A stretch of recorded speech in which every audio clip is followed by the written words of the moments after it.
Secretary. Sign of aging na po yan. Sign of aging.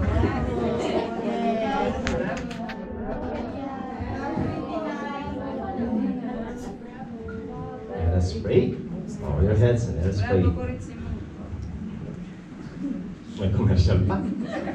Let us pray. Heavenly Father, we thank you, God, for your word today, God. We thank you, God, that you have poured out your anointing in this message again. Father, we thank you, God, that you will help me to explain the message today, God. And thank you, Holy Spirit, for the authority and clarification of your message today, God.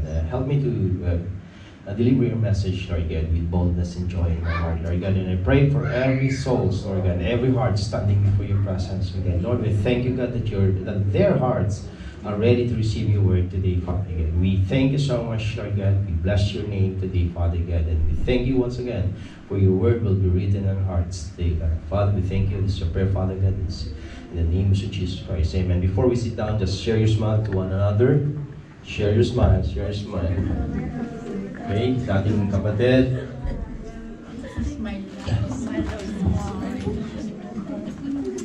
Share that smile. Okay. Hallelujah. May bisita.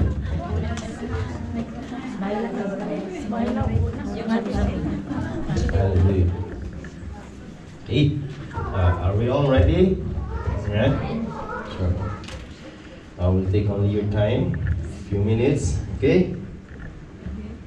So the message title today is Earthly Body and Heavenly Body. Okay? Sa Tagalog po, katawang lupa.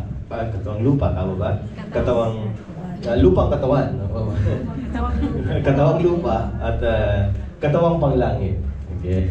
Okay. Earthly body and heavenly body. Heavenly body. So, our scripture na nabinasa ng kapatid natin kanina is from the book of 1 Corinthians chapter 15 verses 42 to 53. Okay? So we have 3 questions here na sasagutin po natin. Okay? Number 1 is, what happened to our bodies when we die? Ano mangyayari sa katawan po natin kung earthly bodies nito pag namatay po siya? Okay? Pag nalagutan. Okay? Pag wala nang hininga. Yeah? So how will the dead, okay, how will the dead be raised and what kind of bodies will they have? Okay. Sino ba yung gusto dito pag namatay na, pag muling nabuhay, magiging aso? Ibon, gusto nyo? Okay. Okay. Different kind of bodies na siya. Sino may gusto nun? Okay. Wala, di ba? Gusto natin. Kung ano yung dinisenyo ni God. Yeah. Okay. So what is the difference between the glory of heavenly bodies and earthly bodies? Anong pagkakaiba po ng dalawa? Okay, no. Katawang panglupa at katawang panlangit. What's the difference of these two? Okay. So, diretso na tayo. So what happens to our earthly bodies when we die? Sabi po sa 1 Corinthians chapter 15 verse 42, it is the same way with the resurrections of the dead. Our earthly bodies are planted in the ground when we die, but they will be raised to live forever. So have you ever come into your mind, church? What kind of preparation of burial if we die? Naisip nyo na ba yan? Pinag-isipan nyo yan? Plinano nyo? Okay? Anong klaseng preparation? Nakaplahan na? Maybe some of you, paid na yung kanyo. Memorial plan. Maybe, anong gusto nyo? Sinusunod? Tapos, yung natural na pagpapalibing? It's up to you, ano? It's up to sa mga pamilya natin, wala, no? Kung mabait kayo sa kanila, oo, di ba? Maganda yung burial po ninyo, maganda yung preparation ng burial mo. Iiyak ka. Yeah. So, have you ever come into your mind, ano? Naisip nyo na ba yan? Isa dami ng problema, Master. Yung maisipin namin, ano? Di ba? Have you ever think that? No. Di pa, ano? Okay, kasi ayaw pa. Hindi naman tayo nagmamadali, ano? Pero para Hindi naman tayo nagmamadali, ano? mission pa. Okay. Matapos. Siguro, nasa na po tayo, nasa stage na tayo ng mga 60s, 70s, okay, iniisip na natin na yan. Nag-react yung mga 60s dito. Malapit-lapit na. Okay, so ibig sabihin na iniisip, dumaan na sa isip nila yan. Okay. Of course. Have you ever come into your mind? So what it means, okay, what it means, our earthly bodies are planted in the ground when we die. Anong ibig sabihin nun? So meaning, our earthly bodies, yung katawang lupa po natin, our flesh, itong flesh na to, will be buried in the ground. Okay? Our earthly bodies, when it dies, may be burned, yung, sabi nyo kanina, cremations, and it decay. Sa Tagalog is, naagnas. Decay become parts or turns into soil. Okay? Sabi po sa scripture, babalik po tayo sa But this not matter to us all. Followers of Jesus Christ. Because death is only the ingredient to be transformed into a different being, different body. Amen. Yes. Hallelujah. Parating tayo dyan. Amen. Lahat tayo. So, it's not matter to us. As long as we are the true followers, true disciples po ng Panginoon. Okay. Hindi natin na iniisip kung anong gagawin nila sa katawan natin. Huwag na natin isipin yan. Okay. Huwag natin pag-isipan kung anong gagawin po nila sa katawan po natin. Cremation, itapon po nila doon sa dagat. Itapon nila doon sa ilog. It's up to them. Okay. O kaya pang abuno. That's not matter to us anymore. Okay? What matters to us, after this death, after we die, after we bury it, okay, this old sinful flesh, itong makasalanang katawan na ito, okay, it will be transformed into a different being, a different body, a glorified body. Amen. Yung katawan natin ngayon, siguro I don't think so parehas yung kung mataba ka. Iba na. Maganda na. Siguro, Maganda na, Pastor. what do you think? Medyo, Glorify na. Yung mataba ngayon, dito na sa lupa. Sa langit, wala na. Glorify na. payatot, Tataba na rin. tataba kaya niya, no? Wala naman sinasabi yan. Wala naman sinasabi sa Biblia. So our earthly bodies, okay, when it dies and buried in the ground, it will not stay in the ground forever. The Word of God gives us hope. We will not worry, but we will wait for the time, our God, that we will be raised to live forever. Okay? Hindi tayo mananatili po doon. Tayo mga followers po ng Diyos. Tayo po mga anak po ng Diyos. Hindi po tayo mananatiling pong nakalipin. Okay? Only we have to do is, pag namatay po tayo, we will wait. Okay? For the perfect time. Okay? At ng Panginoong Diyos, we will be raised to live forever, eternally with Him. Like a seed planted or buried in the ground, it will not remain in the ground. See? But after a few days, sino po dito mga magsasaka? Kita sa ngawan. Okay, mga marunong magtanim. Okay. Mga nagtatanim. Okay. Okay. But after a few days, it will come out into different.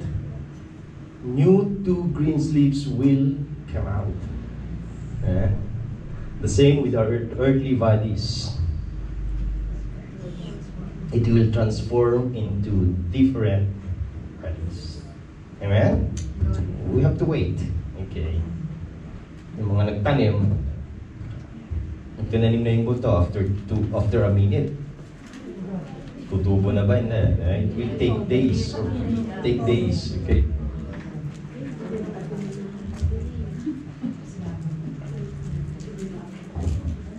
The second question is, how will the dead be raised, and what kind of bodies will they have? So, verse 43, our bodies are buried in brokenness, but they will be raised in glory. They are buried in weakness, but they will be raised in strength. They are buried as natural human bodies, but they will be raised as spiritual bodies. Or just as there are natural bodies, there are also spiritual bodies. The believer's body is resurrected in glory. Okay? The use of the word glory connects to Paul's example of the radiance bodies of the stars in the heavens. Pag tumitingin po tayo sa langit, especially sa gabi, anong nakikita po natin? Yung mga stars. Nagniningning. Yeah. Iyon ang nagbibigay sa kanila ng glory. Diba, nakikita natin yung mga malalaking star, ang liwanag, yung talagang malakas yung ningning, what's the right word? Yun ang nagbibigay, yung kinang, yun ang nagbibigay sa kanila ng glory. Okay? Ganon din po yung buwan, especially pag full moon. Okay? Maliwanag, kumikinang. Yun ang nagbibigay sa kanila yung glory. Have you ever nagkuhan na ba kayo? Nag-post na ba kayo ng ng half moon? Mostly pinupost yung mga full moon, di ba? Dahil maliwanag. Di ba?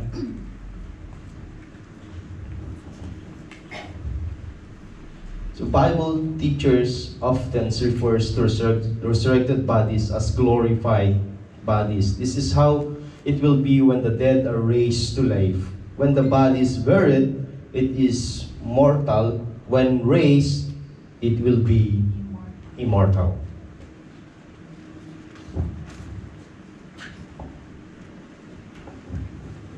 Sabi po sa 1 Corinthians 42 to 44, babasahin ko po in a different versions, okay?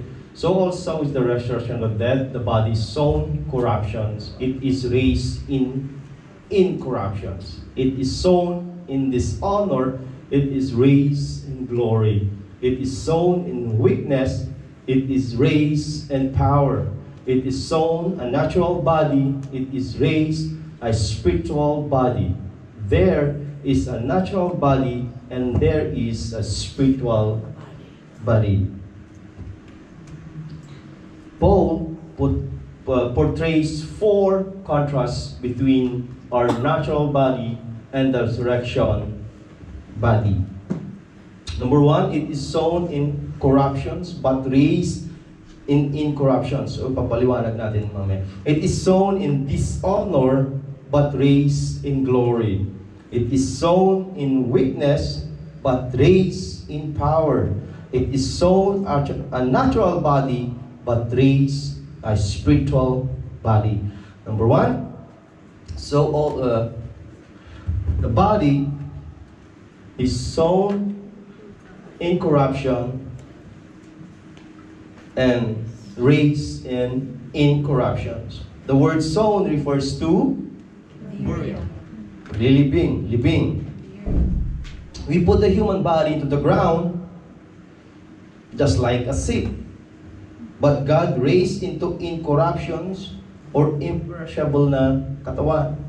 So our present bodies, okay, itong katawan natin ngayon, okay, our present body are subject to disease, aging, huwag niyong tingnan yung katabi niyo, are subject to death. Okay? Our resurrection bodies are not subject to corruptions or death. God will replace corruptions with incorruption, and the resurrection body. So, yung katawan natin ngayon, okay, they are subject to disease, sickness, aging. Wala tayong panlaban dyan. Okay? We need to accept it. Okay? Maraming ginagawang mga anti-agings na mga creams. Okay? Naglalabasan, yung mga whitenings, yung mga yung mga ginagamit. Okay? Moisturizing. That is only a temporary lang yan. Okay? Tatanda tayo. Ang katawan na ito, tatanda at tatanda po yan. Okay? It will be subject, it always be subject to aging, disease, and especially death. But, okay, God will replace this corruption na katawan into incorruption na katawan. Amen. Na hindi na to mas subject sa sakit, okay, sa pagtanda at sa kamatayan. Amen? Sabi po sa 1 Peter 1:3 and 4, praise be to the God and the Father of our Lord Jesus Christ. God has great mercy, and because of His mercy, He gave us a new life, a born again. These new lives bring us a living hope through Jesus Christ's resurrections from death. Dahil po sa resurrection pa ng ating Panginoong Jesus, it give us a living hope. Amen?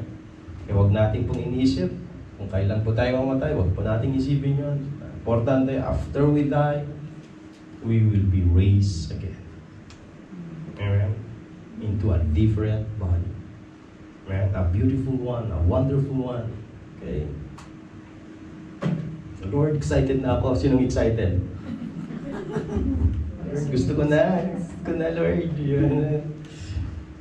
Tuwing araw na ng Lord, pag nananalamin ako, Lord, hindi ka tanggap po ng salamin. Ang dami ng kulubot, Lord. Gano'n, di ba? Number 3. It is sown in dishonor and it raised in glory. When we put the human body into the ground, it dishonors the body. There is nothing noble about death. May natutuwa ba sa atin pag may namatay sa pamilya natin? Di ba? May natutuwa ba? Okay. Binsan daw eh. Binsan. Oo, may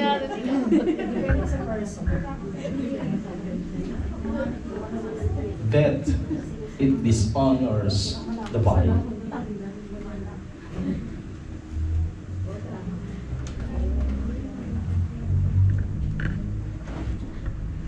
Wala naman, di ba? Wala naman masaya, no? Wala. May sadness, grief. Malungkot tayo, mamimiss po natin yung tao na yun. Diba? So we put dead bodies out of sight because they rot and decay. However, God raises the body to glory and honor. We will change from a flawed state to a complete state. Our flawed bodies, yung mga sakit, yung mga pekla, whatever, yung mga kulubot, whatever na yan, sa katawan na yan, will become like the glorified body of the Lord Jesus Christ. After He was raised from the dead, we have a new, different body that time. Bago yung katawan po niya. It's a glorified body. Okay? Hindi na siya dumadaan sa pintuan. Okay? He just keep walking and passing through walls and basta na lang siya nagpapakita sa mga disciples po. Right? Pag namatay po kayo, huwag po kayong magpakita sa akin. No? Okay. Musta, star? Please lang. Please lang. Please lang. Okay. throughout, kaya mayroon po ito sa 1 Philippians chapter 3 verse 21, He will take our weak mortal bodies, itong katawan na ito, and change them into glorious bodies like His own. Parang katulad po ng Panginoong Jesus. Amen? Using the same power which He will bring everything under His control. So throughout the eternal state, our resurrection bodies will honor the Lord because they will be free from the sin capacity. So yung glorified body na ito, hindi na siya magkakasala pa muli. Amen? Hindi na yan magkakasala muli, yung glorified body na yan. Amen? Itong resurrected body, one day, the only thing na gagawin po niya is just to honor the Lord, worship the Lord, sing praises, new songs to the Lord, itong glorified body na ito. Amen? Yan ang mangyayari after we die. Amen? Are you excited, church? Amen? That we will no longer na magkakasala. Amen? The only thing na gagawin po natin ay pagpuri po sa Kanya. Amen? Lahat ng mga awitin po natin sa Kanya ay napakaganda. Amen? Walang halong kasalanan ng mga apa natin. Pag-aawitan po natin. Amen? Number 4.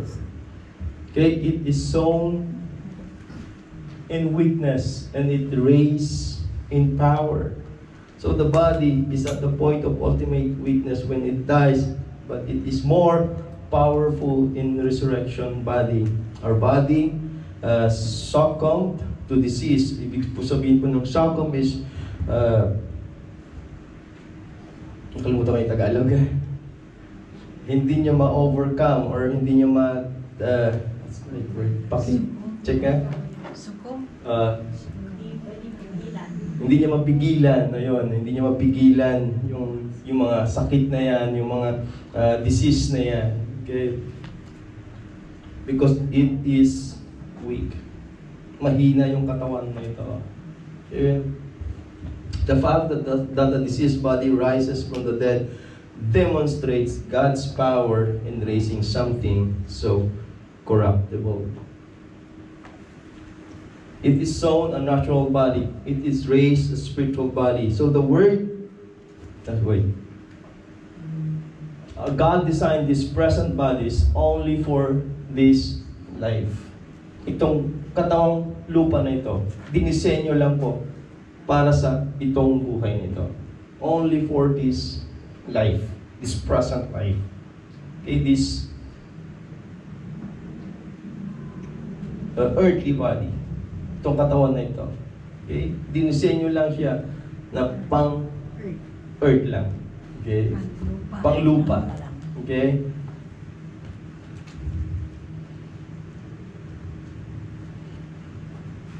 Our current body is natural, while the resurrection body is spiritual. Designed for eternity and suited for living in God's presence. Itong katawan na ito, hindi po siya makakapasok sa karyaan po ng Diyos. Only our glorified body can inherit the kingdom of God. Okay? This body will remain po dito sa lupa. Itong katawan na yan. Yung katawan na iningat-ingatan po ninyo, inalagaan po ninyo, ginastusan po ninyo.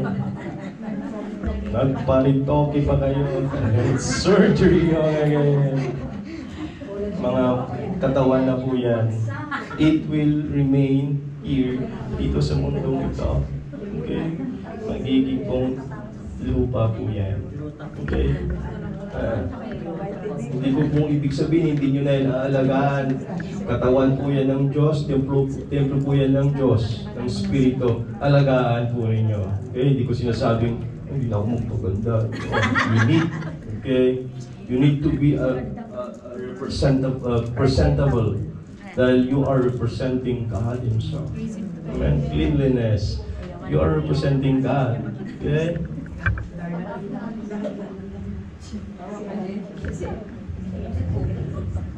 Tanungin po ninyo kay Ate May, darling, kung ano po yung mga secrets, ang mga ginagamit po niyang mga... Tayo. Can you please stand up na? Ano yung mga natural remedies na ginagamit? Healthy living ang pastor. Healthy living. Kaya yang look yan eh. Look yan. Walang aging.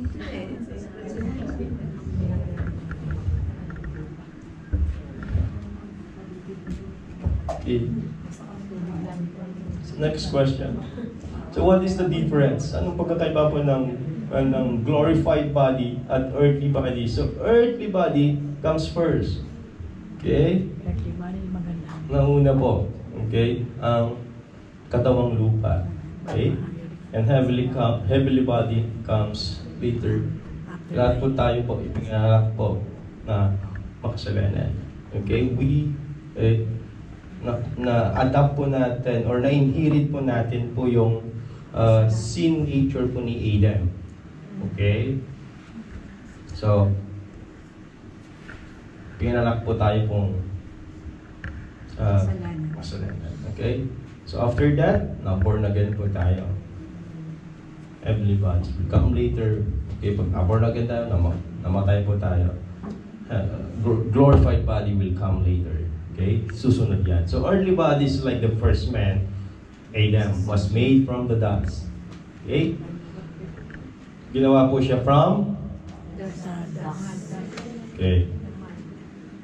Heavenly Father is like the heavenly man. Jesus came from heaven. He was not made from heaven. He came from heaven. Okay? That's the difference between the first Adam and the second Adam. Si first Adam, galing po siya sa lupa. Si Jesus Christ, the second Adam, came from heaven. Galing po sa taas. The scriptures tells us, the first man, Adam, became a living person. But the last Adam, that is Christ, is a life-giving spirit. What comes first is the natural body. Then the spiritual body comes later. Adam, the first man, was made from the dust of the earth, while Christ, the second man, came from heaven. Earthly people are like the earthly man, and heavenly people are like the heavenly man. Just as we are now like the earthly man, we will someday be like the heavenly man. So earthly body or spiritual, physical bodies cannot inherit the kingdom of God. Number two, these dying bodies cannot inherit but will last forever. Only yung glorified body will inherit what will last forever. Amen?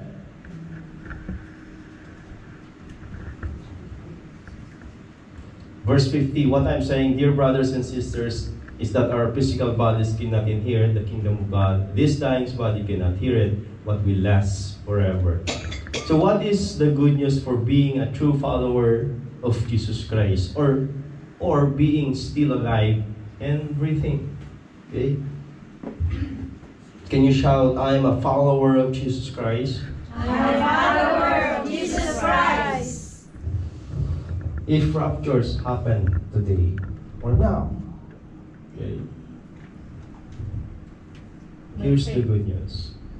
Okay, if you are true followers of Jesus Christ, if raptures, okay, happens now, mangyayari na ngayong oras nito. Amen. Habang nag-aaral tayo. Okay, here's the good news. Okay, Apostle Peter in verse 51, he revealed what is the wonderful secret. Sabi ni Apostle Paul, but let me reveal to you, believers in Corinth, followers of Christ in Corinth,